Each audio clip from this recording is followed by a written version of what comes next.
I've ridden the widest part of Britain. I've ridden the narrowest part of Britain. I've done London to Land's End, Land's End to John O'Groats, John O'Groats to Lowestoft to London. The thing that for me has been missing for 4 or 5 years is actually just riding the perimeter. So my plan is to bike pack around the perimeter of Britain.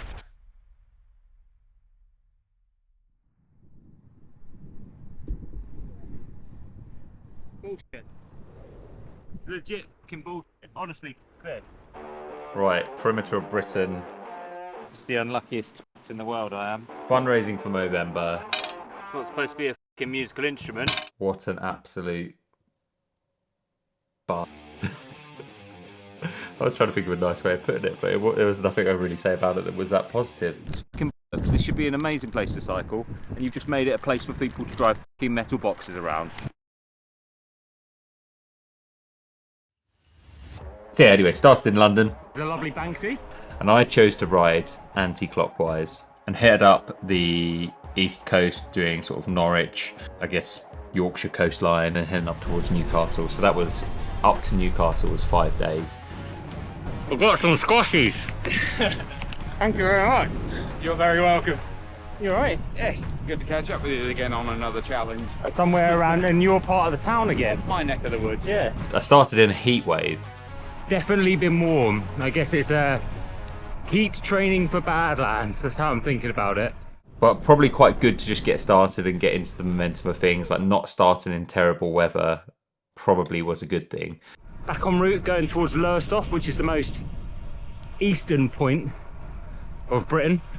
The flip side is that because it was incredibly warm for the first couple of days, I probably put myself into a little bit of a hole sooner than I should have done, just from wanting to stick to this pretty rigorous schedule about getting to Newcastle in 5 days. And I had this kind of want to get there because I knew I was going to be seeing some of my mates that I don't see that often, Jimmy and Emily, two of my best friends.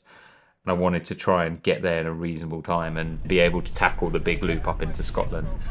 This is Ness Point, which is the most eastern point of the UK. So one of the bits that was really nice was getting to this place called Wood Cycles, which is in Norwich. It's a tiny little bike shop. And I think the guy's called Graham had messaged me saying, if you need anything, come in. We've got coffee, we've got cakes. Maybe I should do on that. What a nice little shop. Thanks, man. You're killing it as well. You're doing it amazing. Look at these. Yeah, proper cakes. How long Norfolk? How long have you been here? 3 years. It's a good shop. Thanks, man. Thanks. Yeah, it's cool. And you've got a gravel ride that goes out. Yeah, we've got a great gravel ride today. A lot of the guys that ride out with this shop are guys that have tried to be in different clubs around the area and they've just not managed to make it work. And most of them, I would probably argue, late 30s to 60s in age. And you can see that all these blokes are just really excited to go out and ride together. And it's really just nice to see. They've created this little community of people who are strangers that have become friends and maybe don't have a lot of opportunities to interact outside of that group. I said we just want this club where everyone's welcome, and we're going to ride at a pace that suits everybody. Our last road ride, we've got a guy who races locally at Lotus who's 21, who's a Cat 3 rider, riding up front with a chap who's 82. Amazing. And they're chatting about life, and everyone told me it wouldn't work. Everyone said, oh, you can't mix all these people together. Of course you can. And we're a little club that's new in a tiny little Norfolk coastal town at a tiny little bike shop. And we have 20 people turning up regularly. And I know that might be low numbers for some. I think that's good. But it's really, really good. And most of these people, they didn't know each other three months ago. And they're all chums. Look how happy they are. So that is like proof that creating these safe spaces for men to talk works. It was amazing to see. We have a group of people from Wood Cyclery behind that you might be able to see some. That's pretty cool. Riding up through Norwich and everything, it's like those first couple of days as well, it's not that hilly, but you do tend to deal with quite a lot of winds. Have a good gravel ride! And my theory as well was actually having a few easier days to start with is going to help me sort of ride into it a bit better. I know what my body's like, and it kind of shouts and argues and puts up a fight for like 4 or 5 days, and then if I give it a day to rest, it then just has a sigh of breath of relief, and then it knows that this is what we're doing for a while.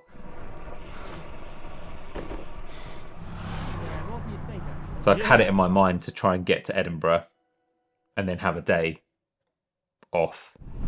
As I was heading towards Newcastle, the conditions actually started to turn. Good morning and welcome to day 5. It's lovely right now, but I'm pretty certain this afternoon is going to be pretty grim. And then from kind of Newcastle pretty much to Glasgow, I would argue almost, was biblical. One of the things I learned from this trip is that no matter how hard you try, you can't recce everything. It's impossible. And I started riding on a Schwalbe road tyre. Nothing wrong with the tyre, like it's a fantastic tyre, but I was doing a lot more off-road and, you know, doing commute specials and having like little secret bits which actually end up being on the cusp of mountain biking. So there appears to be way more gravel today than I have expected. A few times that happened, and I didn't know how to divert it or change it. It's kind of, that's the way to go and there's no other option. And as I got towards Newcastle, I met Benny outside of Greg's. Benny, we found you at your favourite place. I rode into Newcastle and had a small group of guys again, which was really lovely, but my rear tyre kept deflating and I was like, something's not right here. So I had to then detour the route going into Newcastle to find a bike shop to be able to get a new tyre. And I knew I kind of wanted to get past Newcastle that day and then be able to get to Edinburgh the next day. And in my head I was just going, well, the plan that I'd already planned has now been thrown off, and that was stressing me out quite a lot. So we've ridden into Newcastle now and we're at Start Fitness, which is like one of the big shops in the centre of town, and the mechanic here is very luckily offered to help, and he's swapping over putting on some new tyres, doing some new pads, so we're going to be back in business. I basically sort of begged to the mechanic, being like, please can you just sort me out a new tyre, set it up tubeless, and then what have you got that's got a bit of tread, because I need something a bit more gravelly, effectively. I was getting cold and wet, and I spoke to Jimmy on the phone, and Jimmy was like, just stop here, stay at ours for the night, chill out, I'll get dinner in. And he's like, you're not expected to talk to anyone, but Jimmy was like, it's probably gonna be quite nice for you just to be around a bunch of mates. One of the things that Jimmy said to me that really stuck with me for the whole rest of the ride was, what's the point in doing this if your own mental health is suffering? He's like, it's pointless. So he's like, you need to prioritize yourself, and if that means changing the plan, tweaking stuff, editing stuff, do it. There's no rules. You can do what you want. You're not doing this for anyone else. It's as much for me as it is for fundraising for Movember, because he knows I've wanted to do this for years. And I hadn't thought of it like that before. I kind of thought, I have a plan, I need to stick to the plan, but in reality the whole plan could change. Then he said to me, like, where do you want me to drop you off the next day? He's like, I can drop you off anywhere. And I just said to him, like, let's just start where I was aiming to get to. Jimmy taking me to that location meant that I was, in my mind, still on a schedule that I kind of was now much more loosely sticking to, but it meant that I kind of knew I was going to be getting to Edinburgh that day, and then I knew I was going to have a day off in Edinburgh, basically. So I rode into Edinburgh with 2 of my other mates. It's just nice to have friends coming into Edinburgh, and I think they both realised I was having a bit of a time of things and feeling a bit just, I guess, overwhelmed by how massive it all was, and tired, understandably. That's 6 days in. Just having some mates to vent to kind of in Newcastle and then in Edinburgh was really useful. And Sophie and Sam took me out for dinner and had the biggest pizza in the world, and it was just very kind of them to sort of go, we got this, like, we'll wash your kit, we'll look after you. So I had a day off in Edinburgh where I spent a proportion of the day at Gamma, basically getting the bike checked over and making sure that it was ready for the big stint, which was going to be effectively Edinburgh up and round to Glasgow. I saw that as a section to try and do in one hit, effectively. But then the plan from Edinburgh was to do Edinburgh to Inverness and Inverness to John O'Groats, and then effectively the top of Scotland, and then start working my way down the west coast of Scotland, including the Isle of Skye. Right, we've stopped here because it's quite an important bit to highlight. So this bridge you can see here in the background is the Forth Bridge. This bridge is one of the highest bridges for death by suicide in Europe.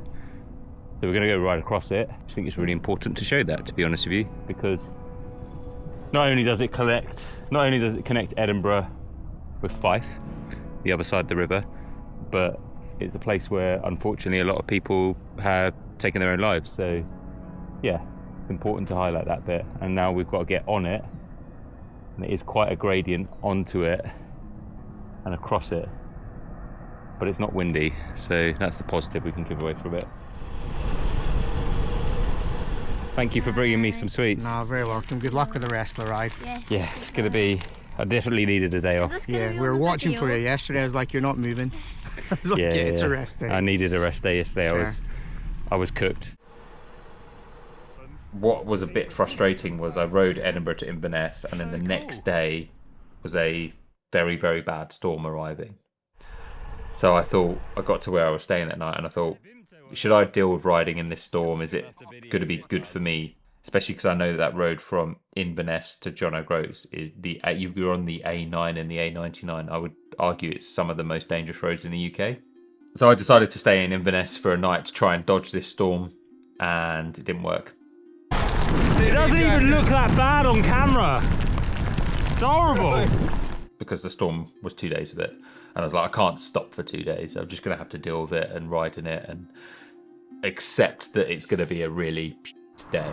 This is the day that I'm least looking forward to on the whole trip. Just cold, wet and miserable. Couldn't really see that much because of the conditions being so bad, and just the whole time being wet and your hands just blistering up, your feet swelling up and blistering up, and everything, like saddle sores really rearing ahead. Everything just got really bad that day. About 90k to go. It's going to look like this for the rest of the day. The place I stayed in by John O'Groats, I was staying on the first floor, and there's just stairs up to it. And it's the first day I've gone up or down stairs and thought, wow, okay, now my legs really hurt. The next day was effectively riding from John O'Groats across the top of Scotland and then down a little bit down the west coast. And this was a day where it hit the fan in many different ways. I left John O'Groats and somehow managed to snap a tubeless valve. Bullshit. Bullshit. How'd you do that? This is not how I needed today to go. I know no one that's done that. It wasn't the core, it was the valve. And the problem was that I was using the Schwalbe click valves, and you have which is a very good system, but I basically didn't change the valve ends on my inner tubes to click valve ones. So I only had a click valve pump with, normal Presta ends. So I couldn't pump up another inner tube. So I'm in a taxi with a very lovely man who's taking me to the next town where hopefully I'm going to be able to get everything fixed. I think it's all fixable, thankfully. Right, so the taxi shop has dropped me here, which is the only bike shop around here. We've got the tyre back up, running a tube in it. Front one's still set up as tubeless, but we've just changed it to a traditional valve now. So I've got a new pump, got a spare tube, got another spare tube, and we're just going to hope that everything's good now from now on, basically. And I don't think I left this shop until about 11:30 or 12 o'clock, and I still had 180 kilometers to ride, and as there's no way of making it shorter, it's just a route. There's no roads, there's no option, you just have to do it. The problem was I had to kind of stick to this schedule for this north coast and the northwest coast because there's not a lot of accommodation, and you really do need to book it in advance, otherwise you're sleeping outside. So that whole day ended up being a slog. I'm not enjoying today. I think I finished 8:30, 9 o'clock that night. About 5k to go. I am well and truly fucked. I arrived at this place really quite late, cold, wet, miserable. The whole routine then is of this continual washing kit every night, getting ready for the next day, checking the bike over. Every evening there's so much admin. That admin is like 2 or 3 hours every evening before then being able to relax. It's like get in, shower, wash kit, put stuff on charge, eat, check the route, check the bike, sleep, go again. But the next day when I woke up was when Jack joined.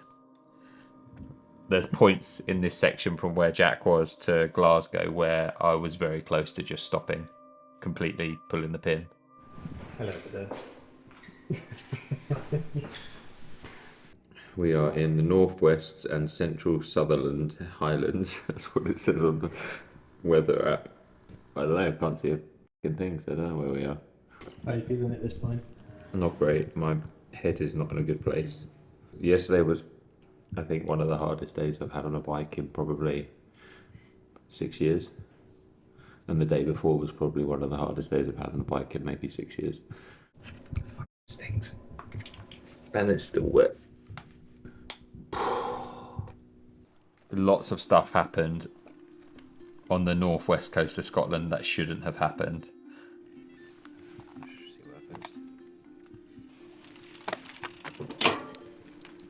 Which is not a fault of me, it's not a fault of the bike, it is literally bad luck. Just sod's law, bad luck stuff. But the amount of it was like incredibly challenging. That's how I feel. So 4.5k climb to start. Yeah, K and a half to go. It's a horrible way to start a day. Another reason why I rode this route anti-clockwise is because I wanted to get into Scotland the quickest way, and going anti-clockwise actually meant I would get to the west coast of Scotland quicker. I've never ridden the west coast of Scotland. I've always wanted to. Everyone talks about how beautiful the scenery is, and I could see fuck all. How's it going? It's going. Don't know where though. The whole west coast of Scotland, I was genuinely quite upset about it. This was the part of the route I was the most excited about, and couldn't see anything. And that's not just because of the rain. It was misty, it was foggy, it was sleeting at one point. It just, I can understand that it would be beautiful, but you literally couldn't see the landscape behind bog. The problem with this, mate, is I'm spending 3 days now soaked. I don't think that's good for you, is it? Oh, Jack, my friend, I'm an idiot. That really grinded on me, and I think because in my head I was like, right, we get up into Scotland, it's going to be beautiful scenery, I'm going to be knackered by this point, but the being in this incredible epic scenery is going to be a huge boost, and it wasn't. It just wasn't, and I couldn't enjoy it, and I couldn't enjoy the parts of it that were the parts I was so excited by, because I did know this whole section was going to be really isolated. You know, chances of riding with anyone else was pretty slim, so I was kind of bagging on the fact that I was going to be able to see stuff, and then couldn't. But the positive that came from a big section of that is getting to ride with a guy called Jake. So this is 63.2 Bruichladdich I whiskey. could smell it from here. Was that the weed of the car? That might be the weed. Yeah. We first rode together in Dundee, and he was just good company, good person, good company, who just, you know, very openly talked to me about the stuff going on in their life, but also meant I could very openly talk about the stuff going on in my life as well. And I think for me, and maybe for him as well, it was actually quite good to have had that, I would say.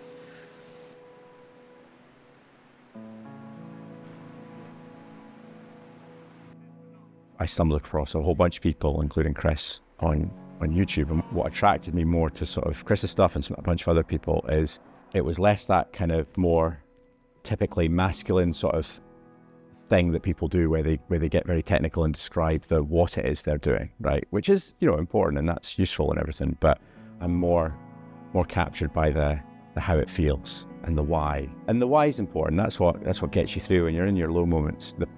It's really important on these things to have a purpose and to be really clear about that, because that's what in the darkest of darkest little dips that you get into, and that's what pulls you through. One of the hotels we stayed in, which was in Lochmarie, I booked the cheapest room possible in this hotel, which is basically how I was doing every night. It's just like the cheapest room I could get will do. And he'd had everything on his bike to camp, and we got to the hotel and he was like, oh, I'm going to see if they've got a room, I'll chance it if they've got a room. And the only room they had was the Victoria suite, Queen Victoria suite, not just random Victoria, the old Queen. is expensive, and he was like, yeah, go on, I'll have it. And he just gave me the key. And he's like, give me your key. And he didn't have to do that, but it's just such a kind gesture from someone who was effectively a stranger a week ago, who I would now class as a good friend. Incredibly good human being. Doing this again? Apparently so.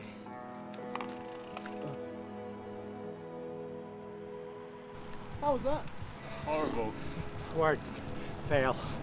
Can't do easier than 340 watts of that. That sucked. It's different with the weight, isn't it? With loaded weight, yeah. As somebody who's not day 12, I think it's mighty impressive. Oh, well, thank you for saying that and feeding my ego a little bit. It does need it sometimes. Fucking hell. So yeah, Chris's stuff really appealed to me, and he was really like unashamedly open, and it felt raw and felt very real, right? And I could draw, you know, I recognized it in my experiences. So one of the things I think is really good about cycling is I believe that it naturally allows conversation to flow. And I think it's to do with that motion, you know, the momentum of it, the pedaling. And also I think it's, with men especially, men are not very good with eye contact, and riding next to someone is very non-confrontational. You're not staring someone in the eyes. So I think a lot of guys especially find it easier to talk and then easier to open up because of the momentum and the motion of it. It's just a simple thing that just enables. I suppose it's equivalent. It's almost like a confessional, right? It's the principle behind the confession booth, right? I had no idea how powerful that was, and it totally is. He's bang on. But I do think cycling just as an activity is so accessible, and you don't need to have that non-confrontational conversation. You don't need to be doing 100 miles. You can do 5. You can do 2. You know, you can just tootle down, you know, the cycle path for 20 minutes and have a chat. And I'd love to get that to be out there more. Yeah. 5 years, or just over 5 years ago now, I lost a really good friend and colleague. He took his own life during COVID, which is, yeah, I used to cycle with him all the time. And for me, it was out of the blue. And, you know, he, like everybody, you know, had a lot of things going on. And mental health, particularly men's mental health, it's changing, but it's just such an important issue, because that moment has not even ripples, massive, huge tsunamis of impact on everyone around him, whatever aside, relationship aside, you know, his family, his friends, and we all came together a month ago or so to sort of celebrate the 5th anniversary, and it was wonderful, and his mum and dad were there. It was great just to talk about my mate Russell.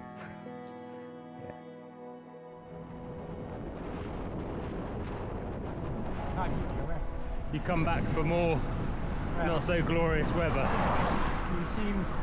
You toiled through some pretty dismal stuff the last couple of days. It's the least I could do. I need it.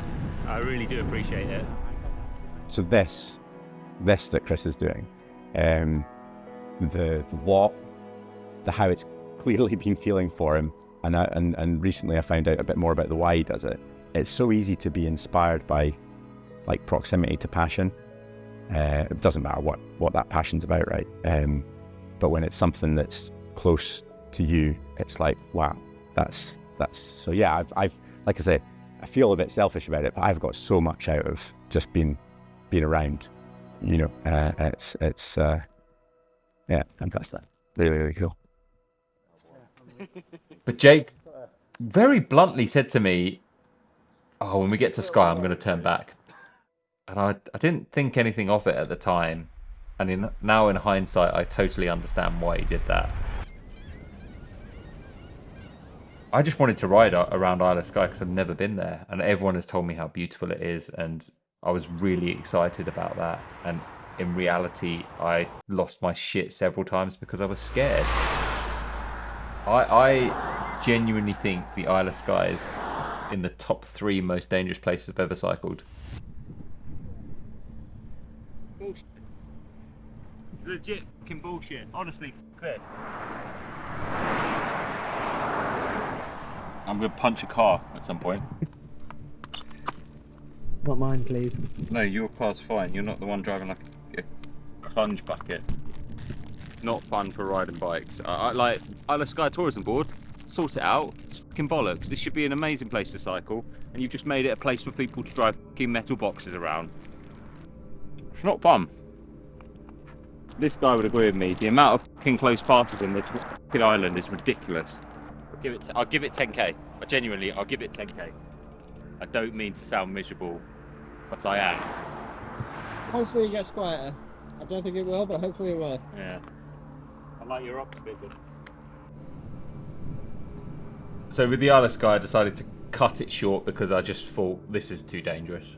It's not safe to ride. Elliot came and found me sitting by the side of the road looking really unhappy, and I am not riding on this island anymore, to be totally honest with you. It's dangerous. It's not... It could be incredible. Yeah.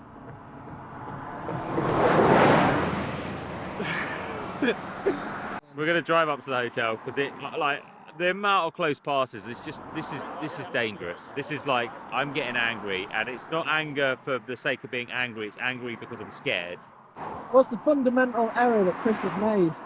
It's peak season. It's really busy.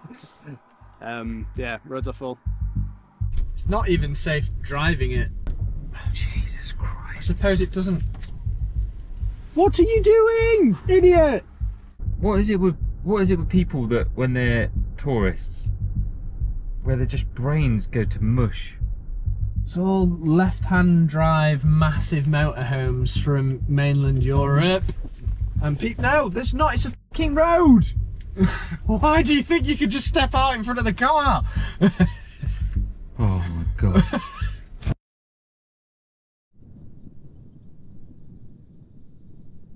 So thank you so much for staying with us, and have a safe journey. Thank you very much. Cheers. See you. So we're at the north of Skye, and the plan after yesterday's experiences, I don't really want to ride much in Skye. It's quite early still, so we're going to ride up the Kerrang, like the magazine, right? So we're going to ride that climb, which everyone says is one of the most beautiful climbs in Skye, descend down it and hopefully ride then part of the western side of the island, and then jumping back in the car because it joins back on the nasty A road, and effectively drive a big chunk of that, and then hopefully if it's quieter, get out again, ride towards the ferry, get the ferry, and then ride to Fort William past Harry Potter Bridge and Dumbledore's grave.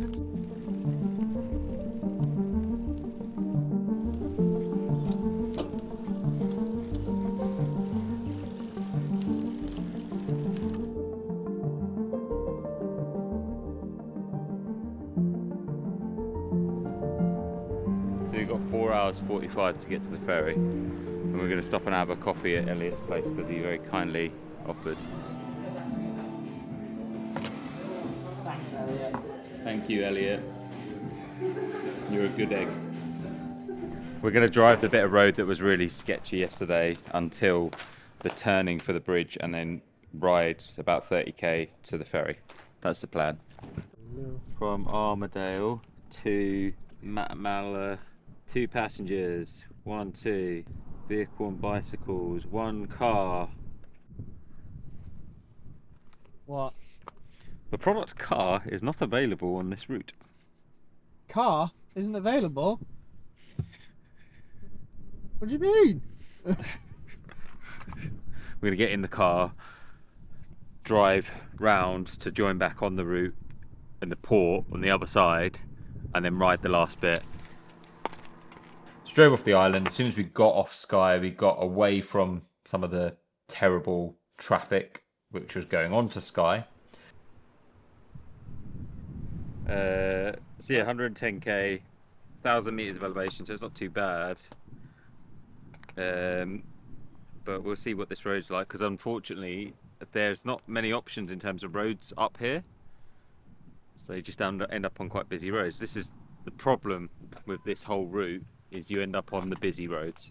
Now what I'm hoping to do going forward as much as I can is try and stick on the Eurovelo routes, so EV1, EV12, which are these roads which are designated as cycle routes around the UK, and they do generally sit pretty close to the perimeter of Britain. But like, especially when I'm on my own, it's just so much safer than some of the shit I've had to deal with the last couple of days. So, right, See you at some point on the road. Yeah, see you in a bit.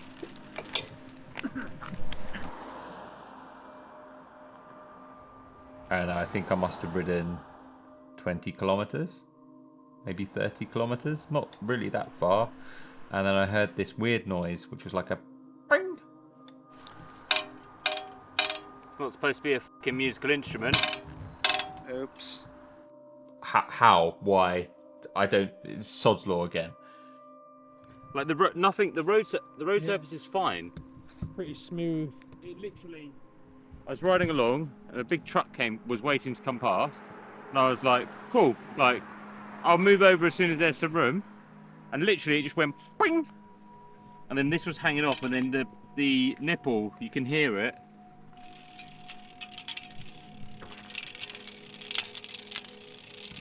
My brain was thinking, how do I ride 80 kilometers, 50 miles from Glencoe to Fort William on a broken spoke, which is probably going to mean that the rear wheel is just going to start going more and more out of true, which then means it's a bigger job to repair. Fucking trying me, innit? This fucking stupid idea of mine. At least it's trying you when I'm here, though. Yeah, let's get all this shit out of the way while you're around, because I can't. I would be fucked if I'm on my own. It's a frustration because I missed out that section, but also my emotions are very surface, and the tiniest things was just throwing me off generally in a bad mood, like being grumpy and pissed off or upset. So the decision was quite quickly made to just get the bike in the back of the car, get to Fort William, get to a bike shop. I think Nevis Cycles, I think is what his name was, a really good bike shop. The guy in there was like, we don't have an Enve spec spoke, we don't have an Enve spec nipple, but we can fix it and we can get it going again. And I was like, that's fine, don't stress about any of that. Just if we can get it working, get it true, we're all good.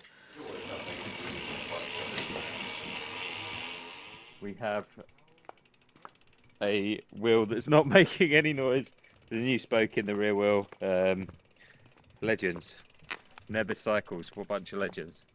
Good people. Let's go and find some random shit we can buy in the shop. Good morning. I'm alive. Quite tired. I'm looking forward to a day off. That's what I would say.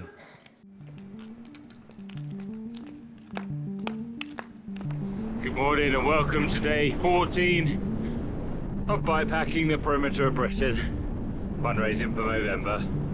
And guess what? It's raining again. And it's a punchy aim. The aim is Glasgow. 210k, about 2,000 meters of elevation. Right into Glasgow, and then I'm having a very much well-earned day off. Because I am beyond cooked at the moment. So I've just turned onto what feels like a much better cycle lane. It's an old train line, but all tarmacked and nice and quiet, away from traffic.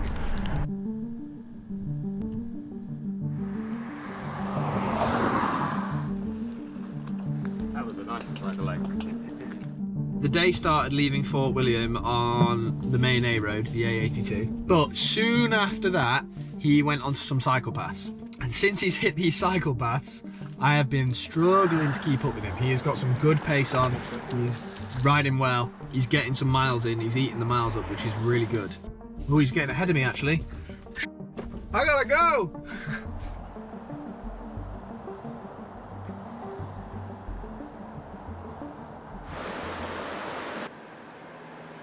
I know it's probably going to stop raining in about 5 minutes, but I hate getting really wet feet. Oh dear, they've got a hole in them. Everything's wearing out. Me, kit. Alright, in a bit.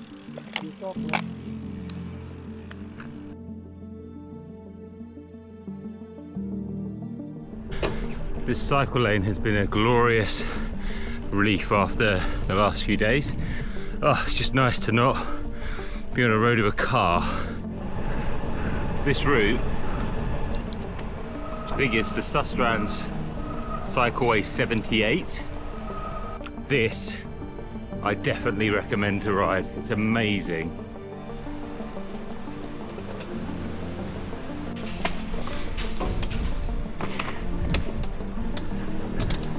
100k done, 107 kilometers to go.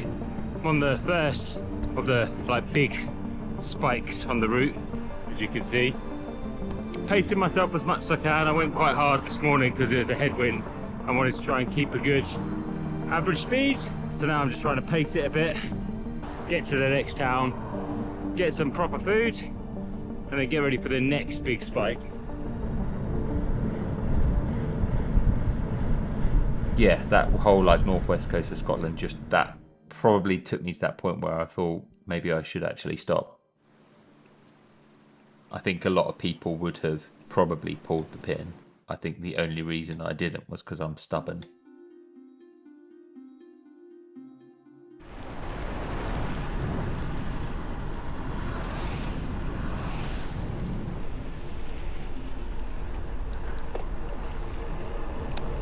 Starting to come back to some form of civilization. I just ran over someone's fucking sick. It's disgusting. I think it goes maybe under this bridge. Can't really tell, to be honest. Not far now. But I think the one that came into Glasgow where I was soaking wet and cold and punctured 5k from the place I was staying that night, that was the point where I was very, very, very, very close to just being like this. Well, it looks like I'm gonna need another tyre. It's the unluckiest in the world I am. It's fucking bullshit, mate. Do you want to put the bike in the car and just go back to the hotel? I just want to quit cycling right now, to be honest with you, mate. I just want to fucking quit. Fuck this shit, it's bullshit. What is going on in the world? What have I done wrong? Cold, I'm wet, I'm filthy, and the fucking bike's fucked again. It was still like 3,500k to go from that point, and I was just like, if the amount of bad luck carried on happening, there's no point continuing. That's what was in my head, and I couldn't see a way of it stopping, which sounds ridiculous, but it was just because it was one thing after another, after another, after another. I need to have some better luck. But then in Glasgow, I decided very, I think, wisely to have a day off to try and, you know, part of it was to think about everything that happened and sort of have a brain reset, I guess. Try and give myself some confidence back. And I went to a bike shop called Billy Bilson's. We visited it when we did the film about the World Championships. And I'd messaged him on Instagram being like, look, I could do with a new rear tyre. I need some supplies, just like, you know, some more chain lube, some like Styrkr bars, that kind of stuff, because I knew they stock Styrkr. And he was like, yep, cool, bring the bike in, we'll sort it all out. It has a box of stickers. Is this what he gives to you for having a good day? Pretty much. I mean, he likes also, he helps kids pick a bike, encourages them, make it their own. That's really sweet. Yeah. That is really sweet. Would you like a little cartoon dinosaur on your bike, or? That's a great one. We'll find a home for a moose. Yeah, it just didn't charge me for anything. And I was like, well, why are you not charging me? Because like someone's got to pay for this. And he was just like, it's gone, it's done, doesn't matter. So like these moments of just kindness from not strangers, but not, you know, people you don't see very often is incredibly appreciated and makes, I think things like what happened at that shop made me go, okay, I should continue riding. Good morning and welcome to day 15 of bikepacking, sort of the perimeter of Britain, fundraising for Movember. Right, so I've got jelly babies, you can have them, and anything else you want out of this. I've got my god, got graze bars. You're a legend. So this adjusted route today follows a lot of the EV1 route, Eurovelo 1 route, and it's amazing. So what I've learned on this trip is these things like the Eurovelo routes and the Susterans routes, which I already knew would be good, but they've been amazing. One of the hardest days I would say on the bike was the day where I rode out of Scotland into England again, which basically meant riding the whole of the Lake District. Today's the day where I complete Scotland. That's quite a nice morale boost, I will say. The Lake District is savage. 4.5 kilometers of absolute pain incoming for me. Look at that. I will see Ian at the top. And so that day I rode with my mate Ian, who's actually joined me on like 4 or 5 of these challenges over the years. I call him Ian the GOAT because he's so good uphill. He just doesn't change gear. He just rides everything in one gear, basically. For context, I'm having to do about 400 watts. Oh. And Ian's supported loads of things over the years, and he's always, you know, just a good human being. That day for both of us was savage. It was like 2,500 meters of climbing. The first 100 kilometers was basically flat, but into a headwind, and probably had 400, 500 meters in climbing in that 100k. And then the last 140 odd kilometers was just up, down, up these savage climbs. What is this? I got to where I was staying that night and I was really cooked, really cooked. Thank you for the My legs are company falling today. off now. Yeah, mine have gone. I don't know. We're just two floating torsos. I've got a with heads. 5-minute sprint to the station. Safe travels. Cheers. When I woke up the next day, I just woke up in a puddle of sweat. And things are not looking great this morning. I've had a really bad night's sleep. I have had hot and cold sweats all night. Could hardly eat. Tried to eat my breakfast. Couldn't really eat it. Just couldn't stomach it because I thought I was going to be sick. The last 10 days have been really hard. My body's just saying stop for a bit. I'd planned to sort of do another like 200 plus K day, and in reality I got on the bike and I just felt so weak. I could confirm that things aren't great. I had a huge turnout of people that day. There was probably like 10 people coming and riding. Got to see my mate Toby, and Toby's like a really old mate. Had a very tearful 20 minutes of just crying because I was like, I feel terrible. And then we rode literally into Lancaster, and I just said, like, I'm not gonna do any more today. I'm gonna book in a cheap hotel around the corner, and as soon as I can check in, I'll just check in and go to bed. So my mate Joe Laverick then, who was with me that day, was like, okay, let's go and get some good food, you know, then you can go check into the hotel, and I'll ride with you the next day. I eventually got checked into this hotel and I slept for 15 hours. So something was not right. I was definitely not very well. Not too bad. I'm feeling better than I was. Joe's going to join me for about an hour. Then I'm trying to find a cafe, a cycling cafe called Apex Cycle Works, where I believe I've got a little cheeky delivery from a sponsor that we share in common. Oh, I wonder what that is. Saddleback, which is the distributor for Enve, they offered to replace the wheels completely. And what they did, thanks to Jack, was kindly send everything to Jack's, and then Jack drove everything from Sheffield to Preston. Hello. As unwell as I was. Good. We went into this shop called Apex Cycle Works, which is like a shop and a cafe. Really cool space, lovely community vibe to it. The guy that runs the workshop who'd broken his elbow, was trying to help us do it. Right, boys. Pleasure, Great to meet you, man. Thank you very much. We'll definitely be back. You're always welcome there. Best of luck, man. The same thing, a kindness of strangers who then become mates. That's what one of the biggest takeaways from this whole ride is. So after doing the wheel change, it was then basically Wales was the big thing to tackle. I was apprehensive and excited about Wales because Wales has done me dirty quite a few times over the years in various previous challenges and things that I've done. But I know Wales is beautiful. North Wales, I got to ride with my friend Dion, who I met when I did the 7 Everest challenge. And he's an amazing human being who's had a lot of really shit stuff happen to him. I've been very lucky to be joined by one of the greatest humans, greatest Welsh people I ever known. Dion. I think because I thought Wales was going to be shit, I actually really enjoyed it. Because the weather was pretty good for most of it until I started to get towards Cardiff. This is oh my God's corner. People drive from away, come here and say, oh my God, look at the view and park wherever they want and take photos. Spending the time with Dion was a really good motivation boost because he's a good friend, and then I felt good about things. I felt like, okay, things are going well, and I knew that I was going to be seeing some family around Cardiff as well, so I knew, you know, that was a good little motivation boost. And then I knew I was going to be seeing the Saddleback crew at the end of Wales coming into sort of Bristol way. The ride through Cardiff Coming towards Bristol, the conditions were terrible. Really wet, really cold, not enjoyable riding. Made it to Cardiff. It's minging. And then the crank fell off. Not great.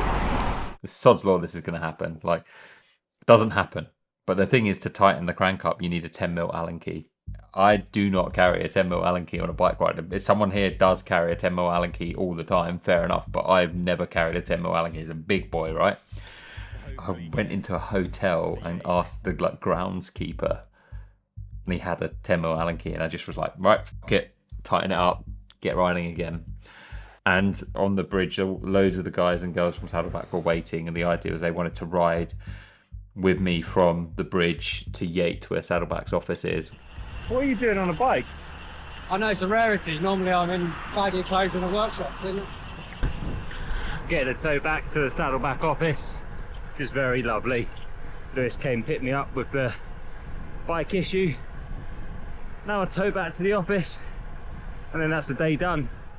I thought it was really important to go there to say thanks, especially for like sending the wheels out and supporting me through this.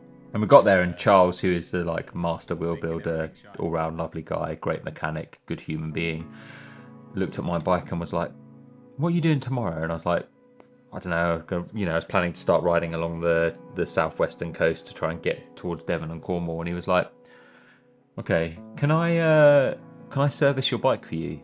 So I had a lie in. And when I got there, Charles had completely dismantled the bike and was cleaning everything and slowly rebuilding it back up to make sure it was perfect. And he said to me, "I just want to make it spot on and perfect for the last bit of your ride." So I ended up not riding at all that day. It was a day of kind of like sorting the bike out, spending some time with the Saddleback people, and you know, just trying to look after my body and rest it, as well as giving the bike the love that it needed.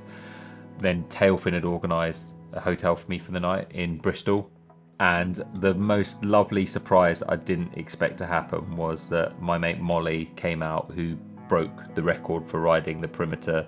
She was riding 350 odd K a day. Like, it's crazy. It's incredible what she did. I've got a world record holder out on her bike. She just looked at the track and was like, "Oh, he's still here. I'll go and see him." She just came down to the Tailfin office, and we rode basically from Bristol to Clevedon and just chatted about this stupid idea that we'd both had, and going, this is a monster, that more of a monster that people think it is. And then that whole southwestern area, Cornwall, Devon, was just a monster. 25%. It's a lot of very punchy climbs. It's day 25. It's going to be a big slog today. 31 climbs apparently. One of the most lovely surprises I had on this whole section coming back towards London was that my coach and really good mate Ken appeared, and I had no idea he was going to be coming. It's Coach Ken. That's a gravel ride. Ken has been my coach for 10 years, and he knows me better than a lot of people. Ken being the legend and the just big diesel engine that he is, basically rode from Southampton to Brighton on the front, so I didn't get in the wind. Pretty much made it to Brighton. Ken has been an absolute trooper on the front. He's going to be getting the train back to Southampton soon. And then we were joined by Zan Kreese, who's the national cyclocross champion. So that was cool. But having Ken ride with me for that big section was just a really nice confidence boost. He also is a really good like pep talk person, being like, look, you've got 2 days left after this. You can do that. You can do it with your eyes closed. You know the roads from Brighton all the way home as well, because they're roads I used to ride on as a kid, so I know that area well. You know, then the last couple of days actually were pleasantly easier. Finally made it to the River Thames. On the south bank of the Thames is how I came into London. Starting to feel very London-y. I've been through a lot of cities, but London is a different beast of a city, you know. It's the spread on it's so big. And winding my way through into central London to Covent Garden to finish at SunGod's shop. I finished earlier than I thought I was going to finish. It felt very numb. This is probably the best way I can describe it, because, you know, a month of riding and just over a month of just dealing with all of this is a huge amount of time, and it becomes your whole life for quite a long period of time. And when you finish, you almost mourn it in a weird way. As hard as this was physically and mentally for me, I think one of the biggest successes that's come from it is that it had provided a vehicle and a space for people to talk, including me. Cycling's incredibly good for people's, in my opinion, for people's mental health. It gives you that ability to think things through, whether that is with other people or on your own. With this whole challenge, what became really clear to me is that, like, it doesn't matter where in the country you are, who you are, what race you are, what sex you are. There's something that connects everyone, that everyone has hardships and everyone has incredible, you know, highs and lows in life. And that will always be the biggest success of this whole thing to me, was the providing a safe space for everyone that got involved to just chat. And the most important thing that I think to come from this is that if you've got a friend or someone who's been a bit distant, just please check in with them. And that can be, you know, just a voice note, a message. You know, you could change someone's day and their whole mindset by just checking in to see how someone is. It was probably one of the hardest things I've ever done, but it's done. I don't think it has hit, and I don't think it will for a while, to be honest. And at some point it's going to hit me like a barge, and I'd have no idea how I'm going to react. I think we've learned where my limits are, eh? This just really probably wasn't a good idea. Turns out the body doesn't like to do a lot of hard stuff in a very short period of time, right?